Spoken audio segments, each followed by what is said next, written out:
وعلى آله وصحبه وسلم تسليما كثيرا إلى يوم الدين.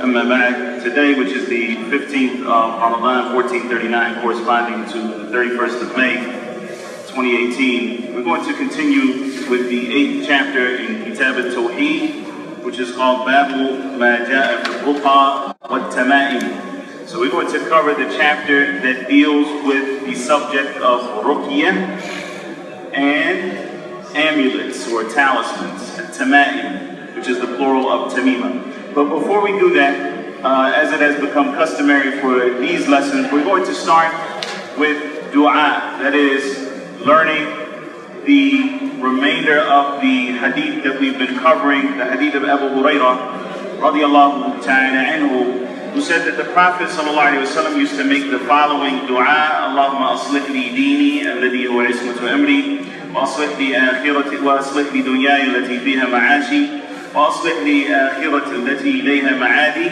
And we covered those three sentences. We covered the meaning of those three sentences, and we should have memorized them, or at least know the meanings and say them in English if you can't memorize them in Arabic, but you should try.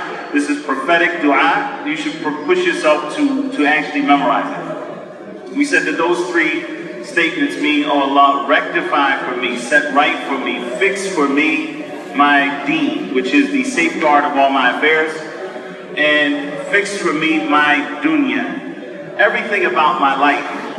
And this is also inclusive of your actions, so that you're asking Allah subhanahu wa ta'ala to make your actions righteous.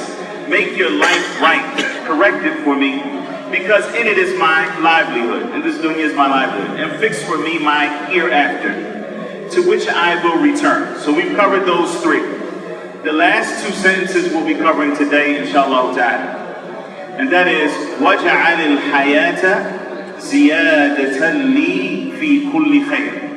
وَجَعَلِ الْحَيَاةَ زِيَادَةً لِي فِي كُلِّ خَيْرٍ. So you're asking Allah here to make your life an increase in all that is good. In all that is good. So when you think about the good things of life, we're talking about being content, because this is very important. What do you think is better? For a person to be content with what they have, and even though they only have very little, they just have enough to get by?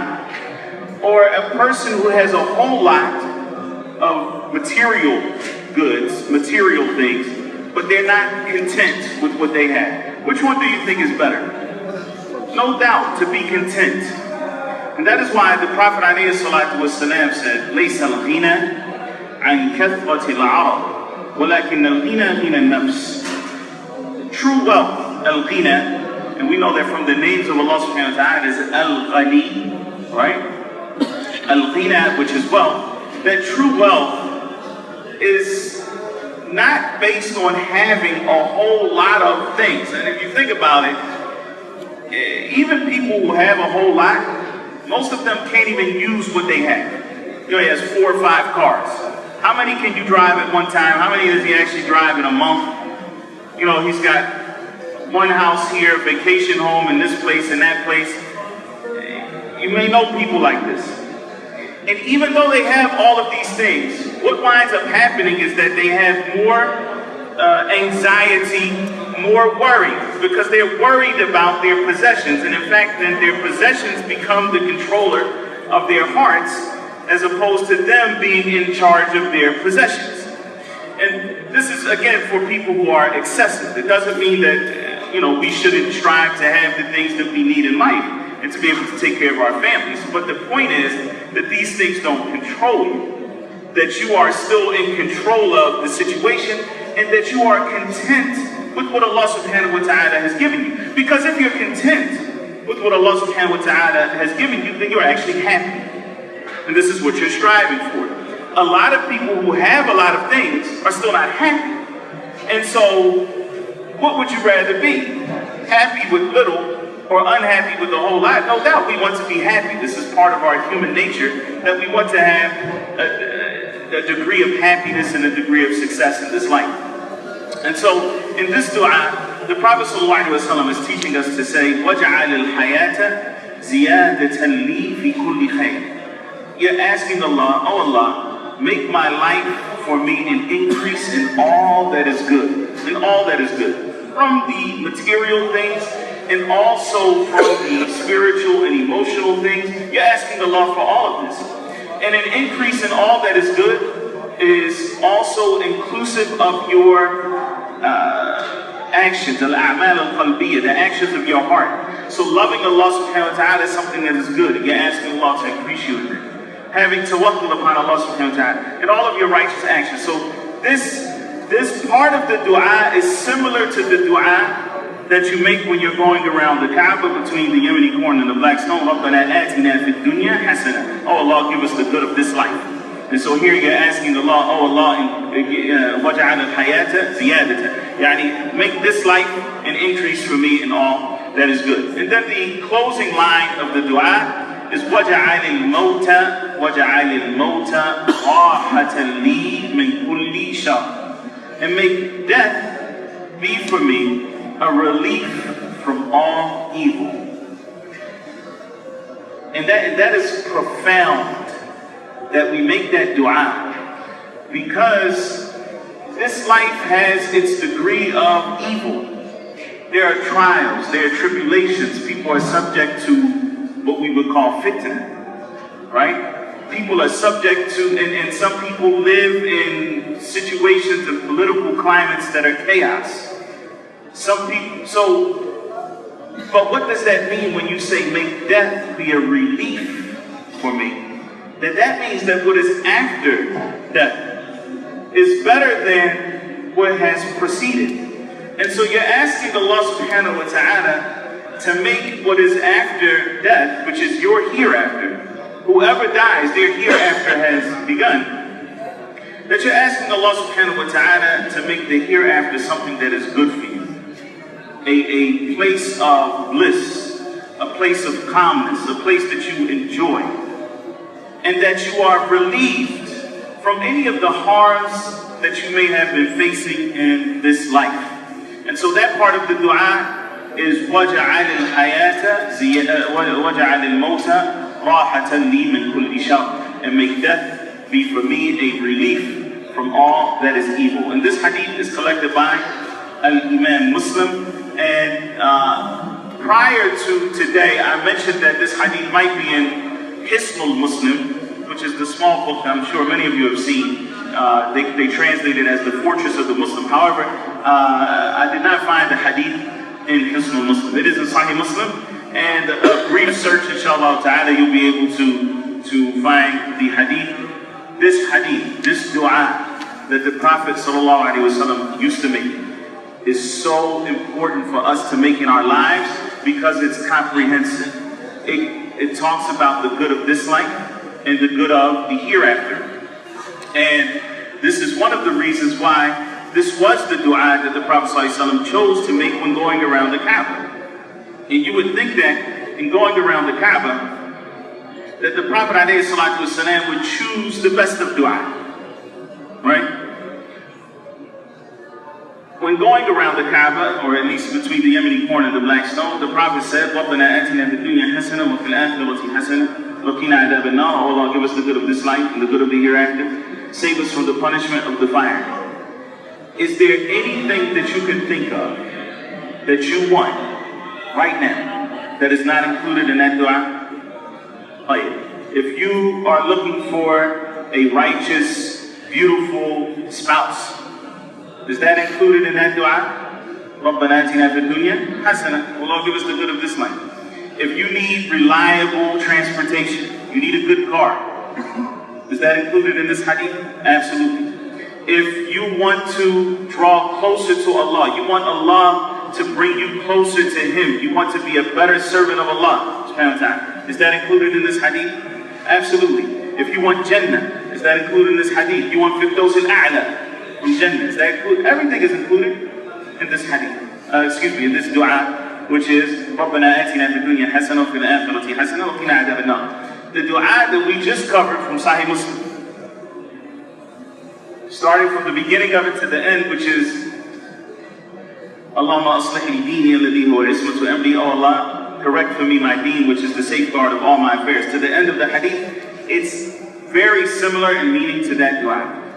And there was a companion who came to the Prophet ﷺ, and this hadith is collected in Sunan Abi Dawud. And he said, Ya Rasulullah, la uhsinu dandanatak wa dandanata Mu'adh.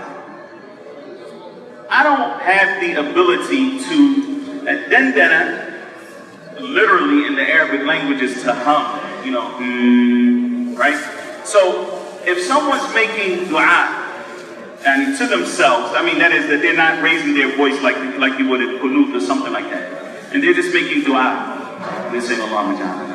What would it sound like? It sounds like perhaps he's humming, right?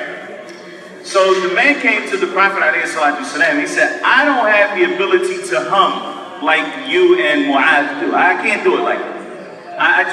He said, I don't know how to, I'm not as effective in dua. I don't know how to say all the things that you say in dua. He said, so I ask Allah for the good of this life, and I ask Him to save me from the fire. So this is what I ask Allah for, all the time. And the Prophet ﷺ said, Hawlaha nudandin. He said, this is what we're humming about. And everything that we're asking Allah subhanahu wa ta'ala, at the end of the day, it all goes back to these two things. That we're asking for the good of this life and the good of the hereafter. Right? So if you look at the prophetic dua,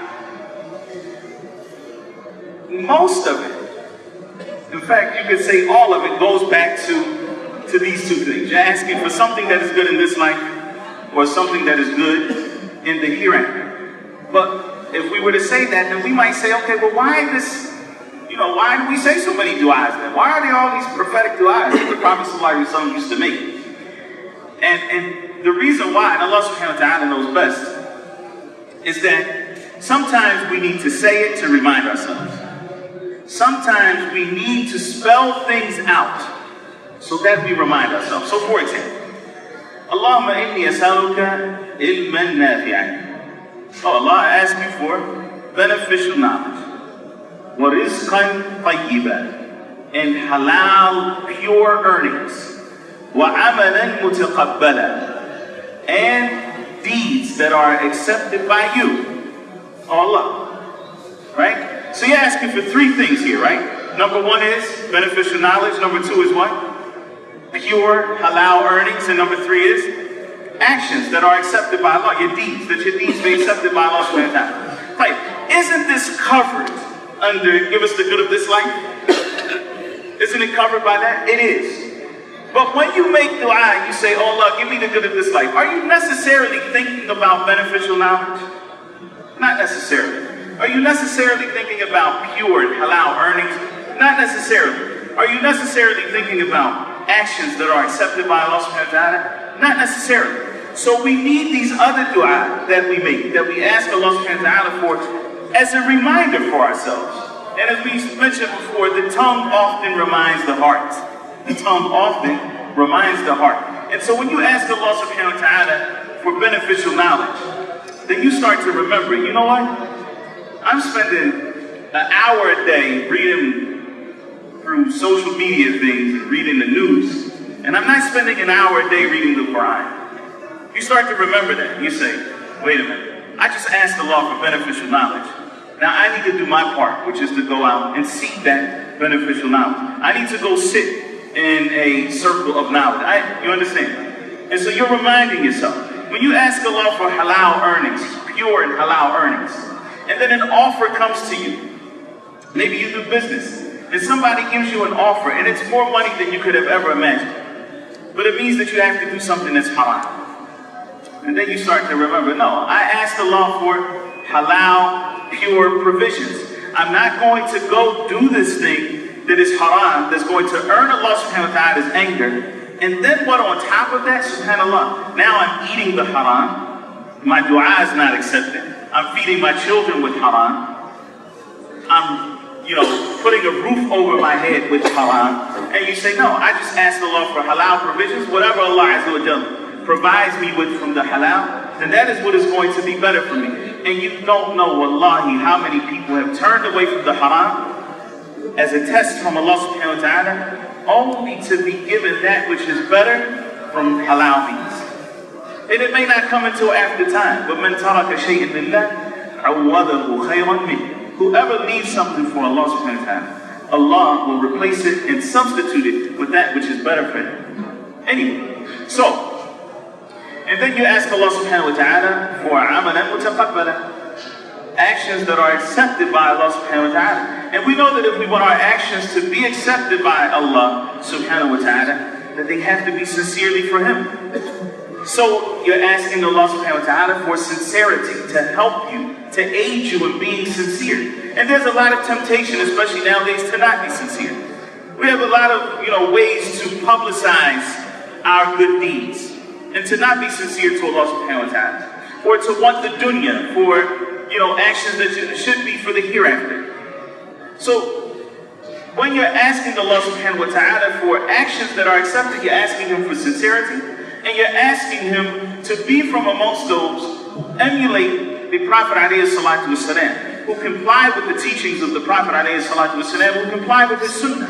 Because anything that is outside of that, any deed that is outside of the sunnah of the Prophet alayhi salatu wasalam is accepted or rejected. It's rejected. The Prophet ﷺ said, "Man amila amalan laysa alayhi amruna fahuwa rad." Whoever does an action that has no precedence in this affair of ours, meaning no precedence in Islam, then it will be rejected.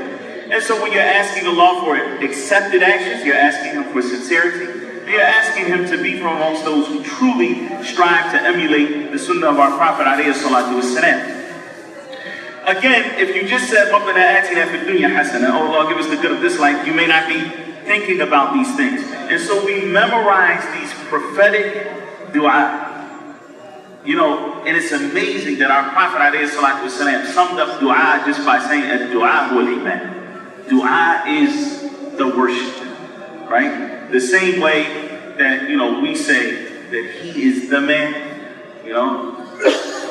He is the best worker, dua is the worship, because everything goes back to dua. And so here, what we should be doing in this month of Ramadan especially, is learning more prophetic dua and incorporating them in our lives so that we can go on and incorporate this till the next Ramadan. You've mastered 5 or 6 or 7 more dua this Ramadan. And then the next Ramadan comes and you do 6 or 7 more. You do that over a 10-year period, you're going to know 60 or 70 du'as that the Prophet ﷺ used to make, and you're going to be making them on a frequent basis, and it's going to change your life. It will change your life, but you have to learn them and implement them. Now, so, inshallah ta'ala, today, we're going to cover again chapter 8, from Kitab at-Tawheed. That chapter is مَا جَاءَ فِي ar-Ruqa والتمائم. And this chapter is super important and why. The Prophet ﷺ used to make ruqya every night before he would go to sleep. You know what he would do? He would gather, he would put his hands like this, and he would recite قل هو الله أحد قل أعوذ برب الفلق قل أعوذ برب الناس. And then he would, what we might say, not spit, but blow out in his hands with a bit of moisture. It's not, you're not spitting in your hands, but you do that, stick out your tongue just a little bit, like this, so that a little bit comes out, and then the Prophet ﷺ would wipe his body, starting with his head. And when the Prophet ﷺ got sick towards the end of his life, when he was, as a matter of fact, Aisha radiallahu ta'ala anha said that it was the sickness that eventually led to his death. The Prophet ﷺ could no longer even hold his own hands up. And so Aisha radiallahu ta'ala anha would hold the hands of the Prophet ﷺ for him, and she would recite into his hands, and then she would use his hands to wipe his body, because the fact that the body of the Prophet ﷺ was blessed. And his person, his physical being ﷺ was blessed. And so she didn't use her own hands, she used his hands ﷺ to wipe over his body, even though he didn't have enough power to lift it himself, sallallahu alayhi wa sallam. And so Ruqya, which a lot of times in English they translate as incantation, but that translation is misleading. And that's because when we think of incantation in the English language, automatically what do you think of? You think of witchcraft. You think of a magician, a sorcerer somewhere, doing some kind of spells. And this was not the case. This is not.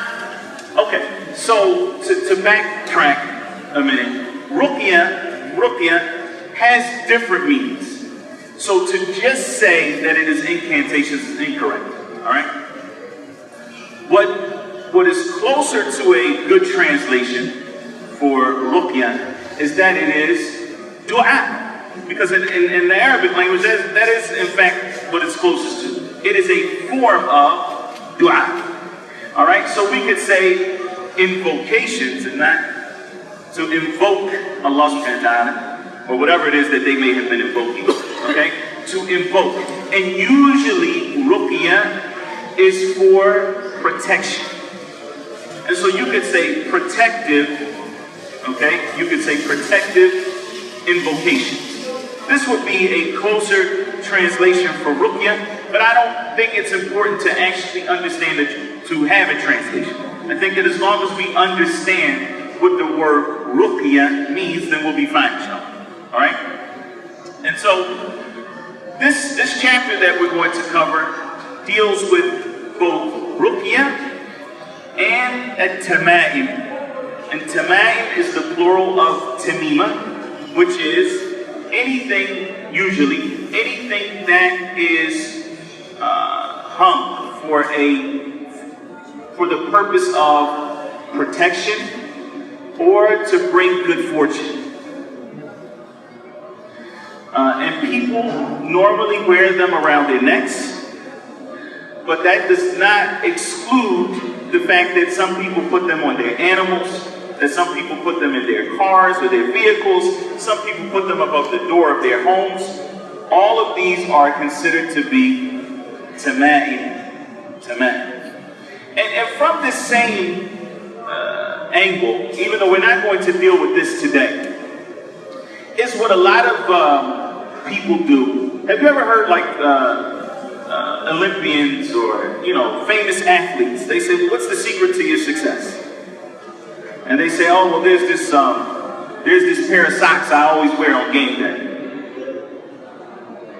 That's the same form. They're wearing it to do what? To bring them good fortune or to protect them from some kind of evil. Or somebody's lucky sweater or keychain or any of these type of things, even if they don't actually hang it on their body. And then some people some athletes follow a similar routine. So they're going to sit on the same seat in the bus, every time they get on the team bus. All of this is from the same, category that we're going to cover today. And so the author says what has been narrated regarding ar-Ruqa, wat-Tama'im. So these are the plurals, Ruqya and Tamimas. Whereas in the previous chapter that we covered, the author says it is from shirk to wear a ring or a string, to tie a string around, or a ring or a bracelet, or anything like those two things in order to repel harm or to counteract harm, to protect from harm or to counteract harm. So this, as we studied in the last chapter, is shirk. There's no doubt about it. The degree of shirk is different. So it may be major, which takes one outside of the fold of Islam, and it may be minor, for which one needs to repent. Doesn't take them outside of the fold of Islam. When it comes to ar-Ruqa, the author did not say that from shirk is to do ruqya, because ruqya can be both. It can be from Tawheed and it can be from shirk. Our Prophet ﷺ did ruqya, and his performance of ruqya was solely for Allah subhanahu wa ta'ala, and so it was Tawheed.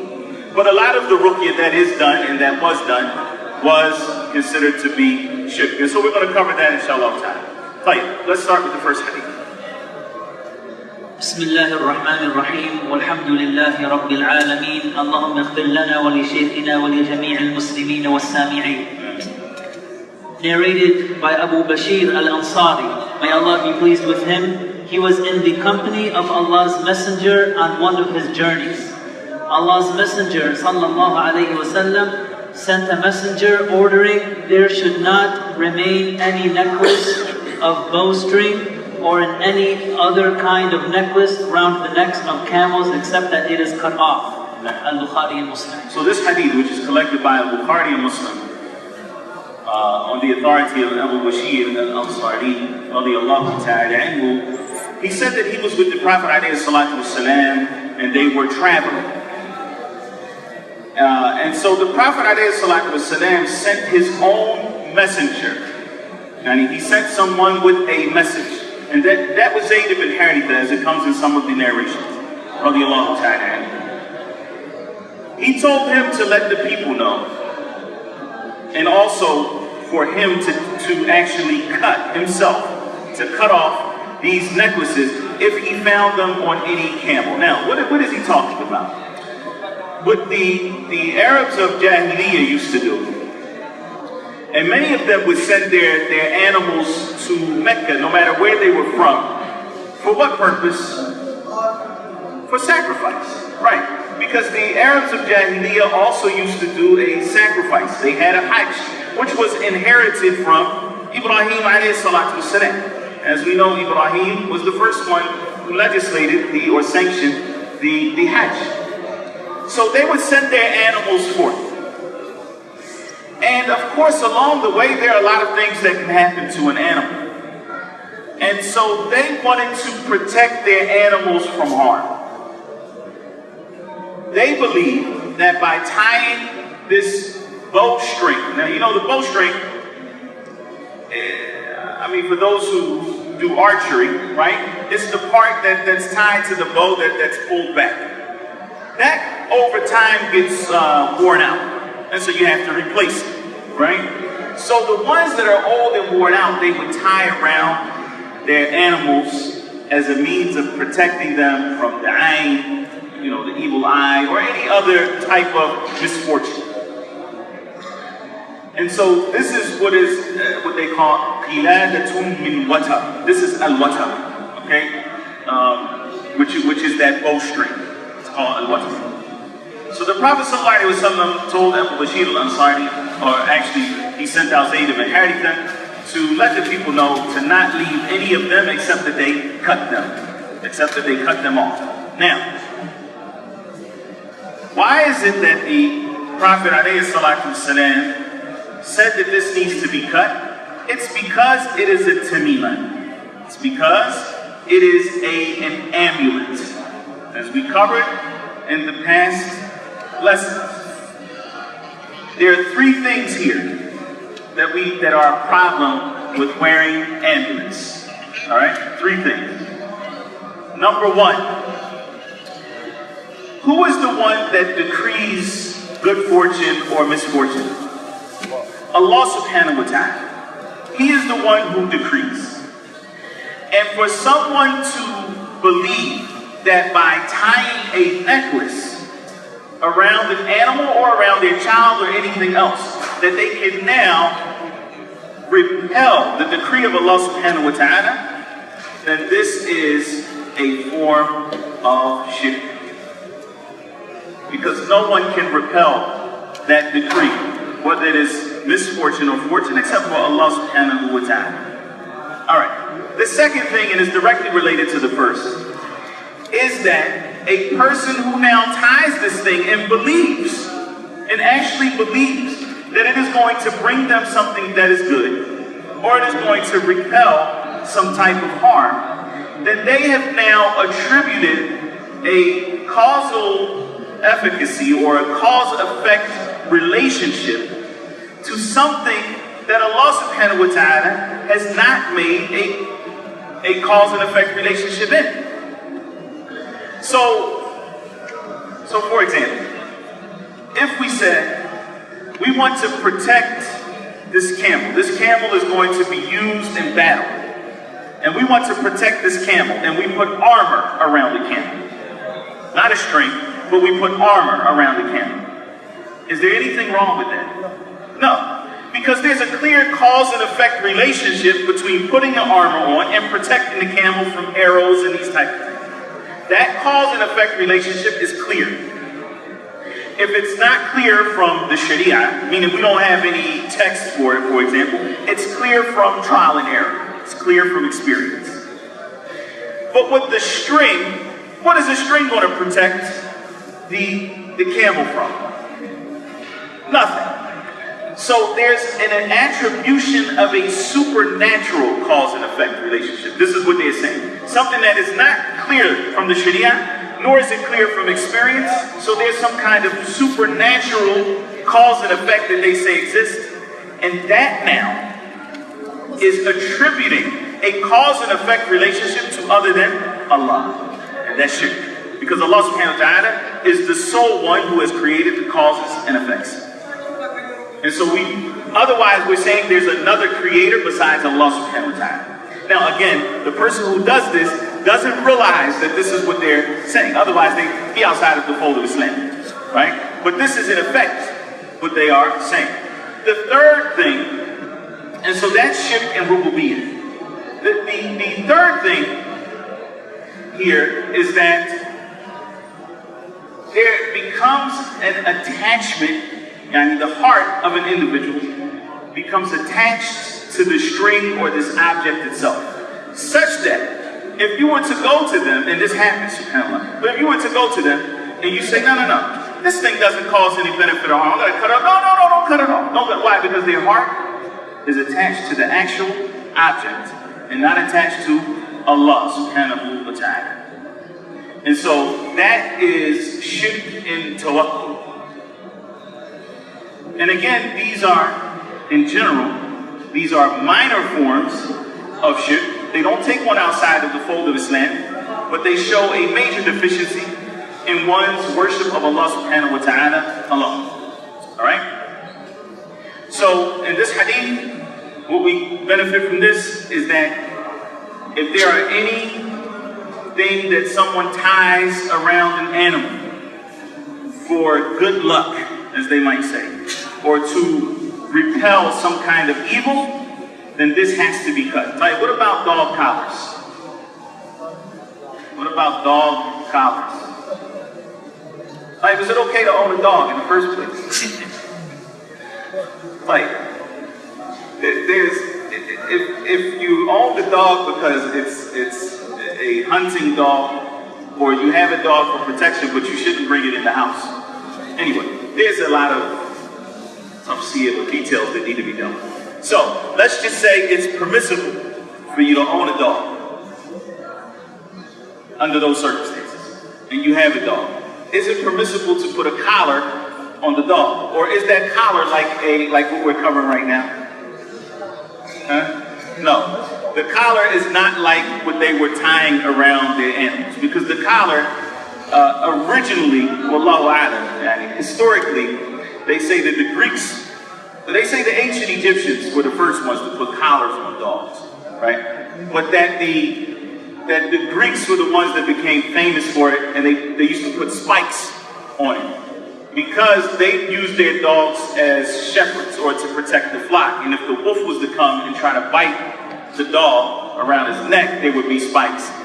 That's what they say. Allah subhanahu wa ta'ala knows best. That was the trend for collars. It wasn't for protection from any kind of, or supernatural protection. And now, people put collars on their cats for fleas and these type of things like that. So in any event, if the object that is put around the neck of the animal is to ward off some kind of evil, or like we said, some type of supernatural cause and effect relationship, then it is haram, and it's considered to be a minor form of shirk. Next hadith. Ibn Mas'ud, may Allah be pleased with him, narrated that he heard Allah's Messenger, may the peace and blessings of Allah be upon him, saying, ar-Ruqa, at-Tama'im, and at-Tiwala are all acts of shirk, idolatry / polytheism. Ahmad and Abu Dawud. This hadith was collected by Ahmad and Abu Dawud on the authority of Ibn Mas'ud, radiyallahu ta'ala anhu. He says that he heard the Messenger of Allah, sallallahu alayhi wa sallam, said that ar-Ruqa, which is the plural of Ruqya, and at-Tama'im, which is the plural of Tamima, which we said are amulets, and at-Tiwala, which we'll talk about in a minute, inshallah, are all forms of idolatry. They're all forms of shirk. And this hadith is sahih. It's been graded sahih by many of the scholars of hadith, from the latter scholars of hadith, Shaykh Al-Bani, rahimahullah ta'ala. Right. So, let's go through these terms one by one, because the author gives us definitions of ar-Ruqa, and at-Tama'im, and at-Tiwala. We're going to go through them one by one, and we're going to talk about the rulings, inshallah ta'ala. At-Tama'im is the act of putting an amulet around the necks of children to save them from the effects of evil eye.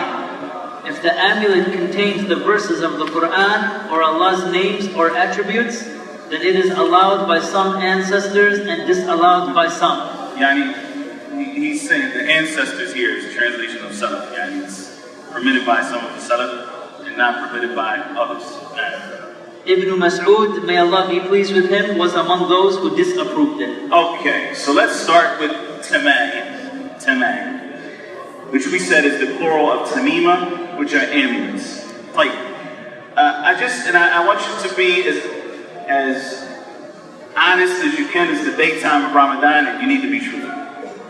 How many of you know someone, don't exclude yourself, who has or wears a tamim? And you've seen someone, by show of hands. It's prevalent in the Muslim world, and it's also prevalent in the non-Muslim, amongst non-Muslims as well. They wear, for example, some of them, this is actually very common. And a lot of us, because we don't know the origin of these things, we don't even realize it. A lot of people wear an eye on their pendants. It's gold, and it's in the shape of an oval, and there may be a pearl on the inside. That's actually an eye. And they believe that this protects them from al-ayn. It protects them from the evil eye. A lot of people wear this.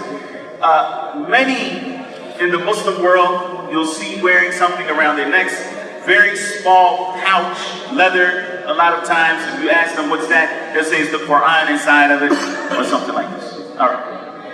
So here, the author is giving us a definition by example. Tafsirun bil mithal, they say. It's not an actual, what we would say is a firm, comprehensive definition, but he says that the tama'im is something that is hung on the necks of children. Sometimes, okay, so is it only children that wear tama'im? No. A lot of people wear them. All right. Now he goes on and he gives us two categories. There's some that are from the Quran and some that are not from the Quran. So in other words, a person may wear an amulet that has Ayatul Kursi on it. So is that from the Quran or not? It's from the Quran. Right. That has one rule. Another person wears an amulet that's a four-leaf clover.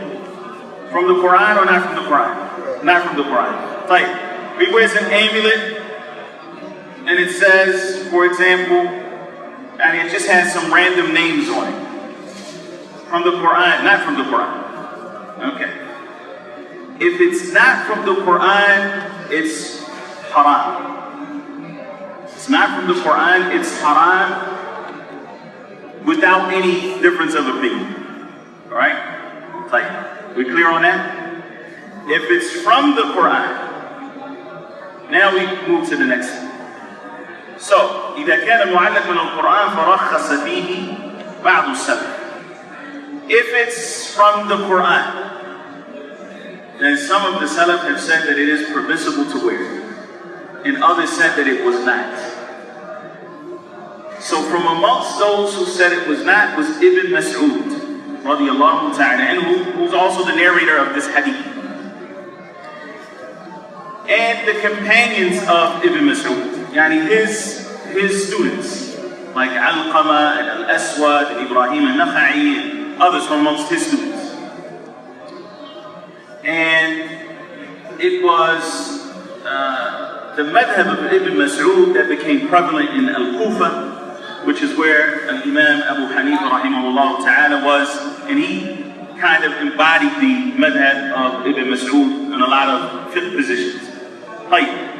So here, he says that some of them said it was permissible with the Quran and others said that it was not permissible.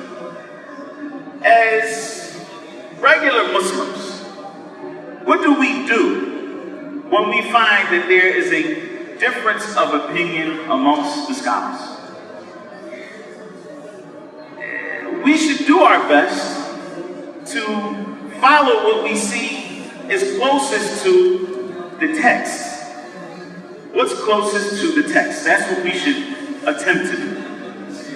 And in doing that, bi'idhnillahi ta'ala, we'll be innocent in front of Allah subhanahu wa ta'ala. We'll have done what was upon us because we found that they differed. Now here, because the differing is amongst the Sahaba themselves, you can almost guarantee that there's never going to be a consensus on something like this. Nor is it something that we should be super strict about, for the simple fact that if the Sahaba themselves differed over an issue, then in general there's a lot of leeway. Because we don't know the Sahaba at all to be from Ahlul Ahwa. I mean, they weren't people who came to their conclusions following their desires. They came to their conclusions based off of their understanding of the text. So, what we do find is that many of the companions, and Aisha radiallahu ta'ala anha, it's been authentically narrated on her, at least it's been authenticated by Imam Hakim, rahimahullah ta'ala, and others who came after him, that she said that at-Tama'im is for ma qabla nuzul al-bala. It's for something that is worn before a person gets sick. So before a person faces an illness, he shouldn't wear anything at all. Not from the Quran, not from other than the Quran. He shouldn't wear anything. But she said, أَمَّا مَا بَعْدَ نُزُولِ الْبَلَاءِ فَلَا. Whatever comes after a person is ill, then no, it's not considered to be a tamima, yani it's not considered to be from the shirki ambulance. وَنُنَزِّلُ مِنَ الْقُرْآنِ مَا هُوَ شِفَاء. Allah subhanahu wa ta'ala says, and we have sent down from the Quran that which is a cure. So some of the Sahaba said that this ayah is a proof that you can wear an amulet that has the Quran. And that's because Allah subhanahu wa ta'ala said that the Quran is a shifa, it's a cure, and He did not specify the means for which it is to be used as a cure. And so that is why you find many of the Salaf as well, even though this wasn't the practice of the Prophet ﷺ directly, you'll find them read the Quran into water, for example, and have someone else drink the water. Because the Quran is a shifa. Let's take a step. If I told you that, as the Prophet ﷺ said, black seed is a cure for everything except for death. Excellent. So now, you know that black seed is a cure. Okay. Prophet ﷺ said a cure for everything. For all illnesses. Like, so, illnesses may be something that is internal or external. Can I take black seed as it is and rub it on my skin and expect it to cure me? Or do I need to turn it into an oil and use that to rub on my skin? Or, I don't know, because the Sunnah did not detail that part of it. It detailed that it's a cure, but not necessarily how it is to be used as a cure. If a doctor gives you a certain kind of medicine, and it may be a remedy for whatever you're dealing with, but if the doctor did not specify to you, for example, take this many times per day, or with a meal or without a meal, or for this many days, and then don't take it anymore, or whatever, then you're only going to know through your own trial and error or other people's trial and error.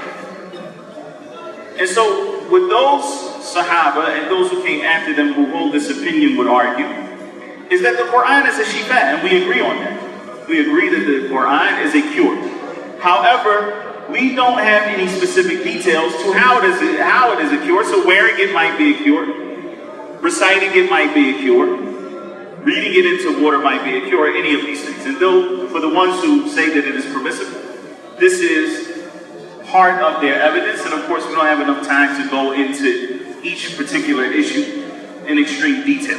The point is that those who say no, you cannot wear any form of amulet, whether it's from the Quran or not, they all agree that you cannot wear it if it's not from the Quran.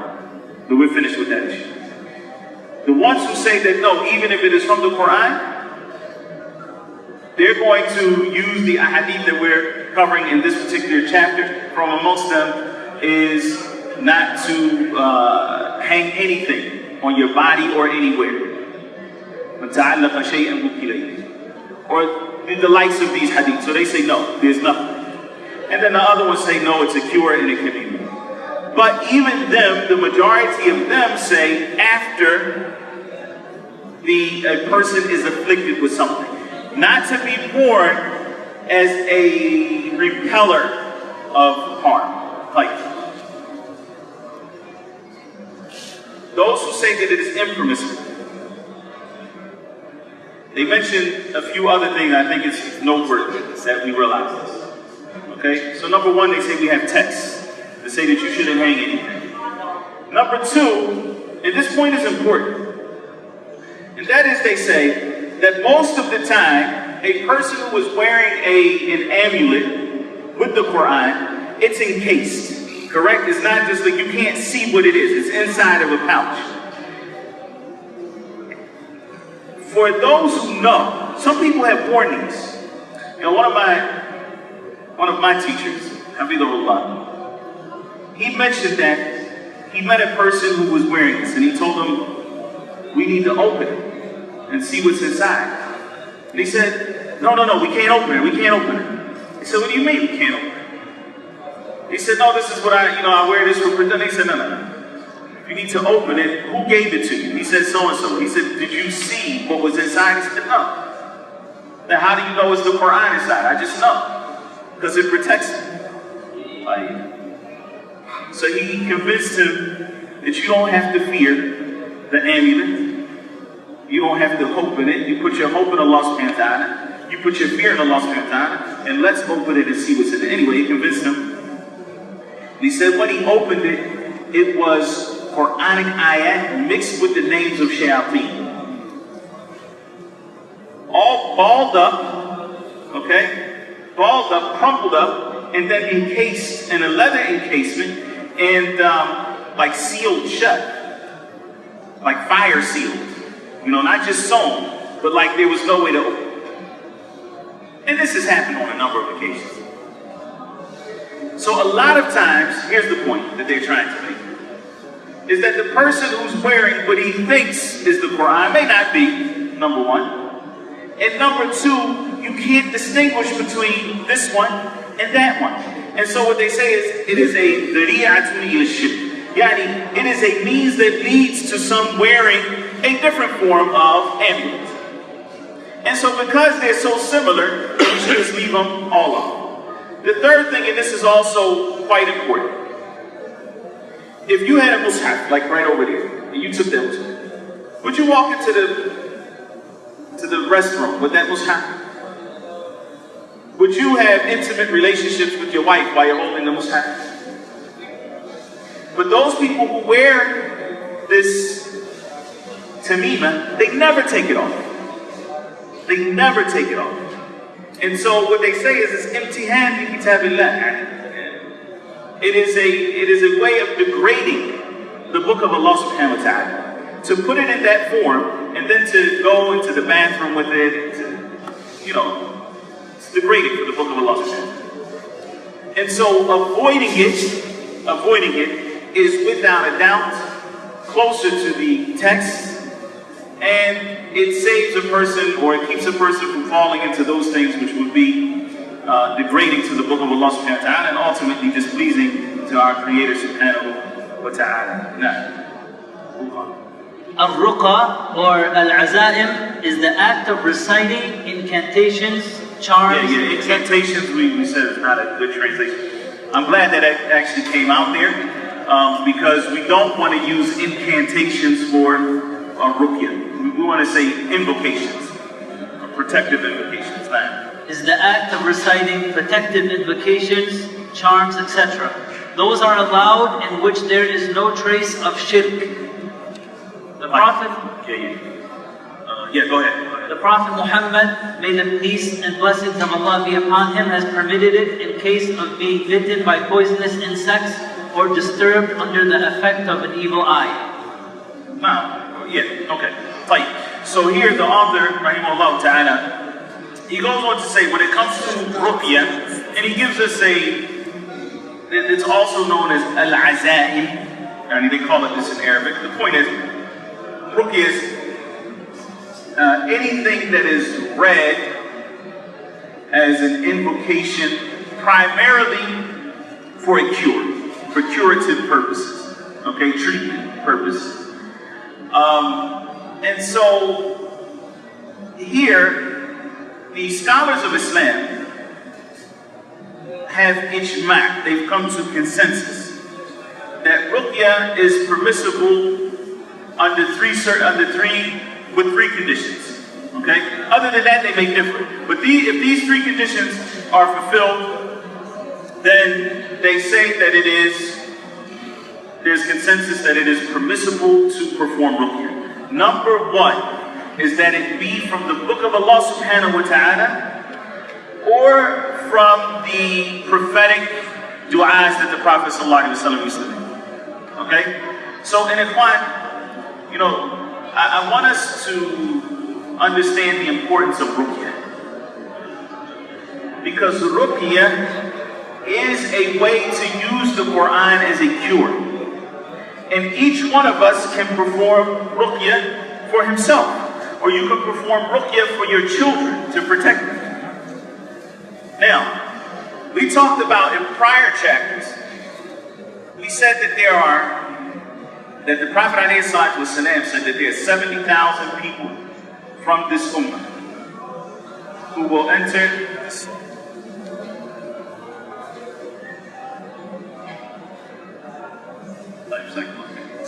that there are 70,000 people from this ummah who will enter Jannah without any reckoning and without being punished. We ask Allah subhanahu wa ta'ala to make us from amongst them. Oh Allah, make us from amongst them. Who are they? It's difficult to be from amongst them if you don't know who they are. Who are they? Prophet ﷺ said, who are they? Give me something. They are those who do what? They what? Amil Salihat. I'll give you the end of the hadith. The end of the hadith, Ukasha stands up, Ukasha ibn Mihsan, and he says, "O Messenger of Allah, make me from amongst them." And the Prophet ﷺ said, "Anta minhum, you're from amongst them." The next man stood up and he said, "Oh Allah, O Messenger of Allah, ask Allah to make me from amongst them." And he said, Ukasha beat you to it. Like, the Prophet ﷺ said, هُمُ الَّذِينَ لَا يَسْتَرْقُونَ. They are those who do not seek ruqya. They do not seek ruqya. Like, stay with me. وَلَا يَتَطَيَّرُونَ. And they don't believe in or use omens. And what do we mean when we say omens? These are natural occurrences, or not things that you actually do, but because of something that has happened in Allah's creation, you either proceed to do something or you withhold from doing something. And they called it at-Tayyur because it was related to at-Tayr, which are birds. So a lot of times, if they saw a flock of birds, and they would make the birds disperse. If the birds flew to the left, they would say, oh, that's a bad sign. I'm not doing anything today. I was going to travel today, I'm not going to travel today. And if they go to the right, they say, oh, this is a great sign, I'm going to travel today. وَلَا يَتَطَيَّرُونَ. But people use many different things for omens. We'll talk about that. There's a chapter specifically dealing with that. So, وَلَا يَتَطَيَّرُونَ. That's the second thing. So they don't seek ruqya. And they don't believe in or use omens. وَلَا يَكْتَوُونَ. Right? Which is what? They don't cauterize. They don't use counter. And we talked about the details of that. And then the fourth thing is the culmination of those three, or it is the thing that pushes you to those three. وَعَلَىٰ رَبِّهِمْ يَتَوَكَّلُونَ. And they put their trust in Allah, they rely upon and depend upon Him, subhanahu wa ta'ala. Right? So these are the four qualities of those people who will enter paradise without reckoning and without being punished. Right, the first thing that the Prophet ﷺ said here was they don't seek ruqya. But here we have the Prophet ﷺ doing ruqya. We have Aisha doing ruqya on the Prophet ﷺ. And I just said you should do ruqya for your children. So how do we understand that? How do we understand that? And I mentioned this before, yes. You do ruqya for yourself. Okay. But you can't seek someone to do it for you. You can do ruqya for yourself. You can do ruqya for someone else. But you should not seek someone to do ruqya for you. Someone may just do ruqya for you. You may be in the hospital, for example. You have a pain, the doctors cannot figure out where it's coming from. SubhanAllah, the imam of your masjid, he comes to visit you. You didn't ask him to do ruqya, he just begins. He starts, he puts his hand on wherever that pain is, and he reads Surah Al-Fatiha, he reads, Ayat al-Kursi. You didn't ask him. So there was no istirqa. Alif, Sin, Ta. In the Arabic language means to seek something. Like istighfar means that you seek al-ghufran, that you seek maghfirah from Allah subhanahu wa ta'ala. Istighfar. Istirqa wa la yastarqu. They don't seek ruqya. They don't go out looking for it. Wa ala rabbihim yatawakkalun. Because they have true dependence upon Allah subhanahu wa ta'ala. And that Allah is ash-shafi. He is the one who will cure them. And so they do ruqya for themselves. And they do ruqya for their children. Not that their children ask them to do it. And the Prophet ﷺ had ruqya performed on him. Jibril did ruqya for the Prophet ﷺ. And his wife Aisha radiallahu ta'ala, but he didn't ask her. Nor did he ask Jibril. You understand the difference? So here, ruqya is permissible as long as there is no shirk in it. And so we have the hadith of Auf ibn Malik al-Ashja'i, which is collected by Imam Muslim. And Auf ibn Malik radiallahu ta'ala anhu, he said to the Prophet sallallahu alaihi wasallam, O Messenger of Allah, we used to perform ruqya in Jahiliyyah, before Islam. Is it still something that we can do? And so the Prophet sallallahu alaihi wasallam said, to present your ruqya to me. Let me see what it is that you are saying. What it is that you are saying. لا بأس بالرقى ما لم يكن فيه شرك. The Prophet ﷺ said, riwayat Muslim, He says there's no harm in doing ar-Ruqa as long as there is no shirk in it. Now, how does one conceive that there is shirk in Ruqa or in Ruqya? What is Ruqya? What is it? You are what? Reciting something. Either reciting the Quran or you're reading dua over a person. All of this is Ruqya. How can we conceive that there may be some shirk in it? What if a person is doing Ruqya in a language you don't understand? What if a person is doing Ruqya but he's using names of the jinn? Which is, as Shaykh Tahir rahimahullah ta'ala, he said that what is common now in this time, and he died in 728 after the Hijrah, he said what is common, what is most common in the Ruqya, which is not understood, that is, it is not in the Arabic language and something that's understood, is that they are using the names of jinn as a means of invocation. So they're actually calling upon other than Allah subhanahu wa ta'ala.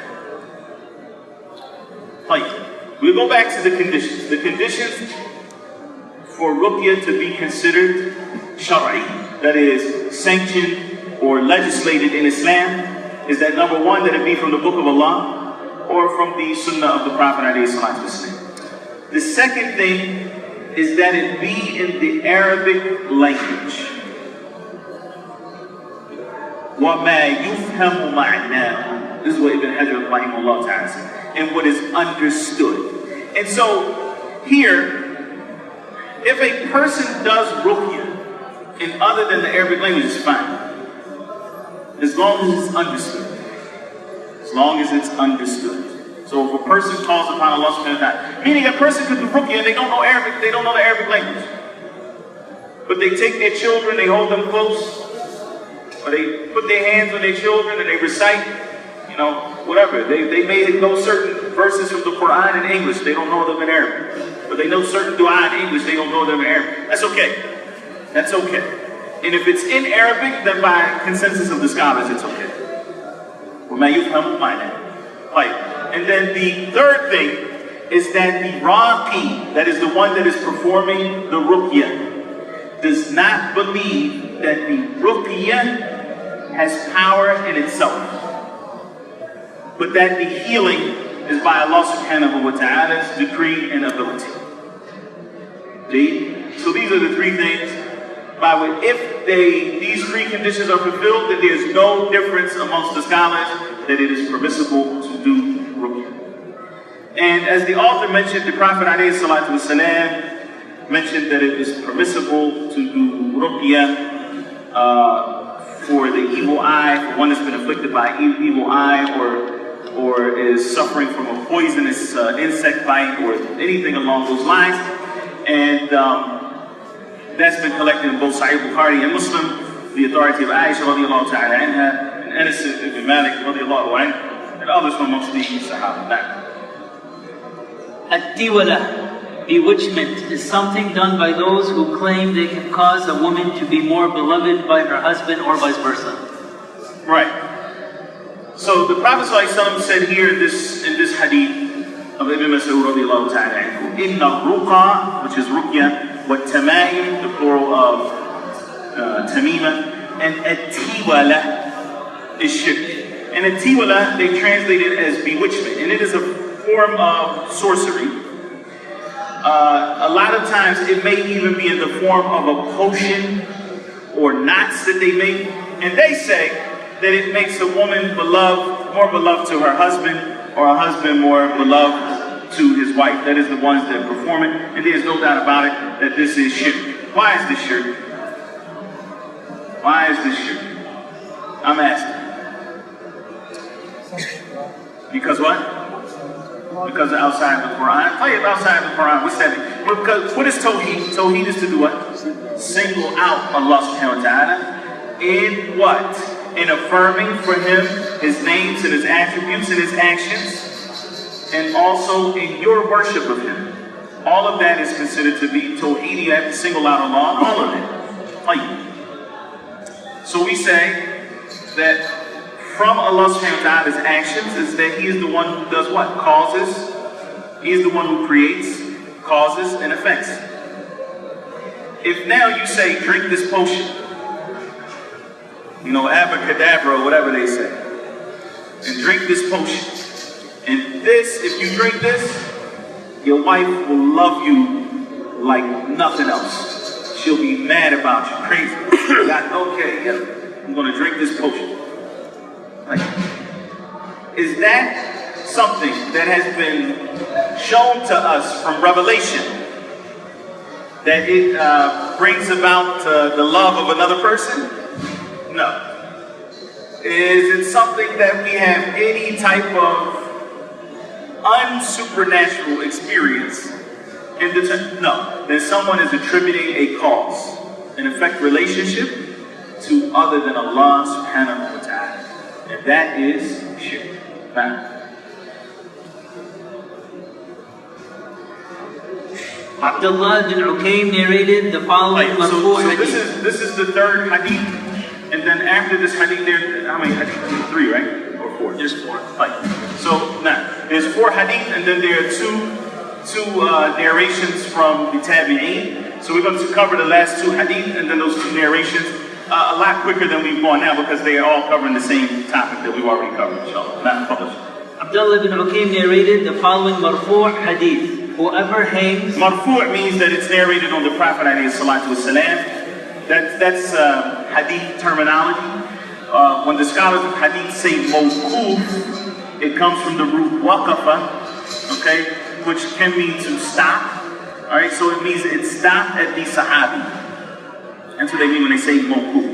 Marfu' comes from the word rafa'a, which means to raise. Meaning it didn't stop at the Sahabi, it was raised to the Prophet ﷺ. Whoever hangs or attaches something will be entrusted to it. Ahmad and Tirmidhi. So whoever hangs, that the Prophet ﷺ said, whoever hangs or attaches something will be entrusted to that thing. And again, we see that this is what happens, subhanAllah. That when people do hang something on their necks, or they put something above their door, or they hang something on their car, that they now start putting their trust in that thing. And once they've done that, Allah subhanahu wa ta'ala leaves them to themselves. And if you are entrusted to something other than Allah subhanahu wa ta'ala, then you have been forsaken. Period. And you will not earn or gain the protection of Allah Jalla Jalaluhu. Next hadith. Ahmad reported the tradition of Ruwayfi', may Allah be pleased with him, who said that Allah's Messenger, may the peace and blessings of Allah be upon him, said to him, O Ruwayfi', it may be that you will live a longer time after me. So inform people that whoever ties a knot in his beard, ties any string or cord around the neck as a charm, or uses an animal, dung or bone, cleans himself after relieving oneself, then Muhammad has disowned him, has nothing to do with him. Ahmad, rahimahullah ta'ala, in his Musnad, and Abu Dawood, and his Sunan, has also narrated this hadith of the authority of Ruwayfi' radiyallahu ta'ala anhum. The Prophet ﷺ said to him, Ya Ruwayfi', perhaps you're going to live a long time. And in fact, he did. He lived over 50 years after the Hijrah. He died like 53 or 56 after the Hijrah of the Prophet ﷺ, which was, 40 some odd years after the death of the Prophet ﷺ. So he says to Ruwayfi', perhaps you are going to live for a long time. So inform the people who do these 3 things that I have disowned them. That Muhammad ﷺ is bari, he has nothing to do with it. Now, as Muslims, subhanAllah, if that was your father, not the Prophet ﷺ, but your father said, you know what? If you ever eat at this restaurant,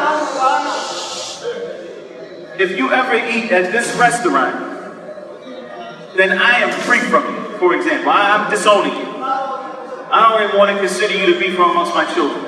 How would you feel? You would never eat at that restaurant. I mean, because it's not something wajib for you to do. And you love your father. You don't want your father to disown you. So when that's strong language. Someone says that they are bari from you. I'm free from you. I'm disowning you. I don't want anything to do with you. And so when a Muslim hears that the Prophet ﷺ is free from him, is disowning him if he does something, then a Muslim has to take that to heart and say, wait a minute, what are these three things? And make sure I don't do any of them so that I am not disowned by the Messenger of Allah ﷺ. And not that this goes to the hereafter, but we have to remember, subhanAllah, we want to drink from the hold of the Prophet ﷺ. And the hereafter, those who drink from that hold will never be thirsty after it. They will never go thirsty after drinking from the hold. But you can't drink from the hold of the Prophet ﷺ unless what? Unless he invites you. And so if the Prophet ﷺ has freed himself from you, how would he invite you to drink from the hold? So it's important that we take into consideration all of these meanings when we think about the Prophet ﷺ declaring his bara'ah, that he is disowning us. So the Prophet ﷺ here mentions three things. Inform the people that if they do these three things, Muhammad ﷺ is free of them. The first one he says is whoever does what? Ties a knot in his beard. And the scholars of hadith have mentioned various interpretations when it comes to tying the knot in a beard and what exactly that means.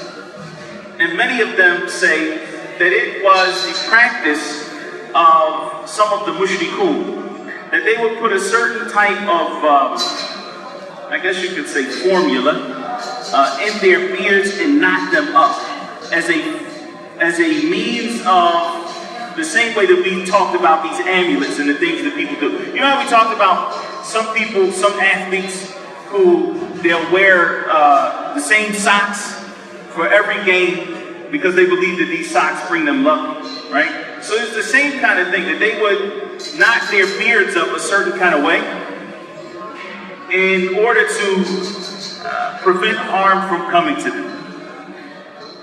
And we know that it is from the sunnah of the Prophet ﷺ to make sure that, especially when we're praying, that nothing is folded up, that everything is supposed to be loose, right? So even the Prophet ﷺ, and there's some hadith where a person prayed with their garments folded up, and the Prophet ﷺ prohibited it from that, and the hair even being knotted up, that the hair should be allowed to fall in sajda, as you make sajda, and your beard is the same way. So in any event, that's not really actually the part of the hadith that is directly related to this chapter, and there are various interpretations of what it means to knot the beard. But the point is, stay away from that. Stay away from that. What exactly it was referring to, like I said, the majority of the scholars of hadith said that it was something that the Arab or of Jahiliyyah they used to do to their beards. The second part or the second thing that the Prophet ﷺ mentions here, he says, "Oh, taqallada wa tara." That is that he hangs anything around his neck. That he hangs anything around his neck. And so this goes back to exactly what we were talking about. Even though wata directly is the bowstring, you know, that's on the bow and arrow, anything that a person would hang around his neck, the Prophet ﷺ is saying that he's free from this individual. And they're using it as an amulet. Or he cleans himself, and after using the bathroom, that he cleans himself with dung or a bone from an animal. And this was also common prior to Islam. But the Prophet ﷺ mentioned that the dung and the bones of animals are the zad, or the provisions of the jinn. Ikhwanukum, the Prophet ﷺ said, your brothers from the jinn. So do not use it to clean yourself. Do not use it to clean yourself. And so, Islam, the best form of cleaning oneself after you go to the bathroom, as we know, is istinja, which is to use water, as opposed to istijma, which is to use some type of solid object, not to use water. Now, and there is no harm in combining between the two. This hadith was collected by Ahmad and Abu Dawud. Now,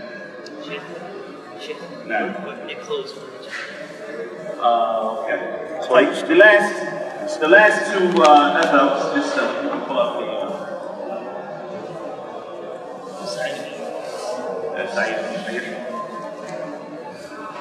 Sa'id ibn Jubayr said, whoever cuts an amulet or talisman from anyone, it would be equivalent or equal to liberating a slave. Okay. This was reported by... This is deep, and I want you to pay attention to it. All right. When a person is wearing this charm on his neck, and let's assume, as we mentioned, there's a difference between, amongst the scholars, between those who wear it with the Quran and that which is not from the Quran. So let's assume that it's not from the Quran, and they all agree that this is haram. All right. What did we say when a person wears this talisman or they're wearing an amulet? That they are opposing Tawheed from two angles.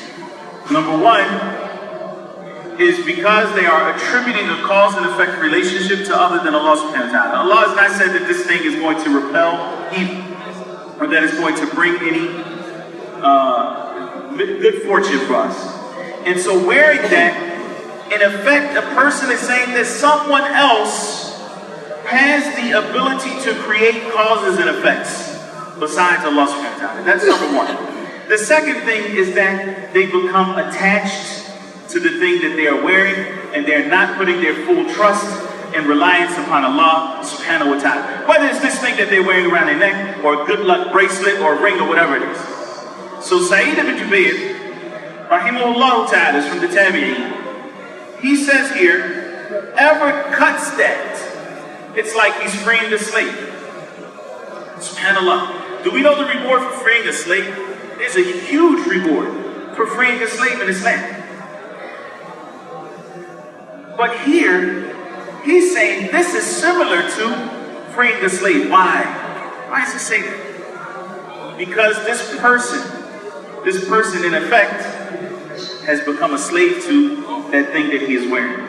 Because his servitude is not solely for Allah subhanahu wa ta'ala. His tawakkul is not solely for Allah subhanahu wa ta'ala. He doesn't recognize Allah subhanahu wa ta'ala as the sole creator of causes and effects. Now again, he's not going to say this off his tongue, and he doesn't even realize. But by cutting that, now his heart can become attached to the creator of the heavens and the earth, and not attached to this thing that he's wearing around. And believe me, the true strength of a Muslim lies in his heart. The fact that his heart is attached to Allah subhanahu wa ta'ala. And when his heart is attached to Allah azza wa jalla, then what? Then he's courageous. He's going to do what he knows to be right. Even if people don't like it, he's going to do what he has to do to protect Islam and to defend his deen. Even if people don't like it. Why? Because his heart is attached to Allah subhanahu wa ta'ala. And he knows that whatever befalls him is because Allah subhanahu wa ta'ala has already written it. And that if there was something that he wanted from good, it's not going to come to him unless Allah subhanahu wa ta'ala already wrote it for him, even if the people were to gather up to try to harm him. So subhanallah, the true strength of a believer lies in his heart. And if his heart is attached to something other than Allah subhanahu wa ta'ala, he's going to be weak. And he's going to be a slave of that other object. Now, Waqi' also reported that Ibrahim al-Nakha'i said that they used to dislike all types of amulets, whether it was from the verses of Quran or anything else. Ibrahim al-Nakha'i, rahimahullah ta'ala, was one of the closest companions of Abdullah bin Mas'ud, radiyallahu anhu. Ibrahim al-Nakha'i was one of his closest students. He was a great scholar from amongst the Tabi'in. Was well respected amongst the Tabi'in. In this narration, he says they used to dislike amulets, whether they were from verses of the Quran or from other than that. Anything that was an amulet, any type of charm, they used to dislike it. Who is he talking about when he says they. And this is important because if you go back to some of the translations of Kitab at-Tawheed, some of the translators have made a mistake. And they said that the Sahaba, or they say that the Salaf. And that's not correct. Ibrahim al-Nakha'i, rahimahullah, here when he's saying that they used to dislike, he's talking about the companions of Abdullah bin Mas'ud, specifically. Radiyallahu ta'ala wa rahimahumullah. Alright? So all of them, all of the companions of Abdullah bin Mas'ud said that it was haram to hang anything on your body, whether it was from the Quran or from other than the Quran. And we talked about that in a bit of detail. I hope inshallah ta'ala that this chapter dealing with ruqyah and dealing with amulets has become clear, that we recognize in summary that ruqyah is permissible if it is from the Quran and from the Sunnah of the Prophet ﷺ, that our Messenger ﷺ used to perform ruqyah on himself every night. And he used to do ruqyah for Al-Hasan and Al-Hussein. And that Aisha radiallahu ta'ala anha performed ruqyah for the Prophet ﷺ using his blessed hands ﷺ. And that ruqyah was something that they did at the time of the companions radiallahu ta'ala anhum, but it needs to be clear invocations from the Quran, from the Sunnah of the Prophet ﷺ, not something that is not understood. Okay? And that tama'im, that amulets, in all of its forms, if it's from other than the Quran, then there's no difference of opinion. And that if it's from the Quran, that's still the strongest opinion is that a person should not hang anything on himself. And Allah subhanahu wa ta'ala knows best. I want you all also to take it to heart, to memorize the dua that we've been going over for the last 3 classes, because tomorrow we're going to start a new dua. So the dua that we've been covering, that we covered the last 3 classes, was the dua that Abu Hurairah narrated that the Prophet ﷺ used to say, Allahumma aslih li dini alladhi huwa ismatu amri, wa aslih li dunyaya allati fiha ma'ashi, wa aslih li akhirati allati ilayha ma'ani, waj'al al-hayata ziyadatan li fi kulli khayr, wal mawta rahatan li min kulli shar. We went over that for 3 days. It's collected by Imam Muslim. The Prophet ﷺ said in brief translation, O Allah, rectify for me my deen, which is the safeguard of all of my affairs. And rectify for me this dunya, in which is my livelihood, and rectify for me my hereafter, to which I will return, and make this life an increase for me in all that is good, and death a relief for me from all evil. Subhanakallahumma wa bihamdik. If there's any questions, we're going to have to take them tomorrow, inshallah ta'ala. Allahu a'lam, sallallahu alaihi wa sallam, wa barak, ala nabiyyina Muhammad.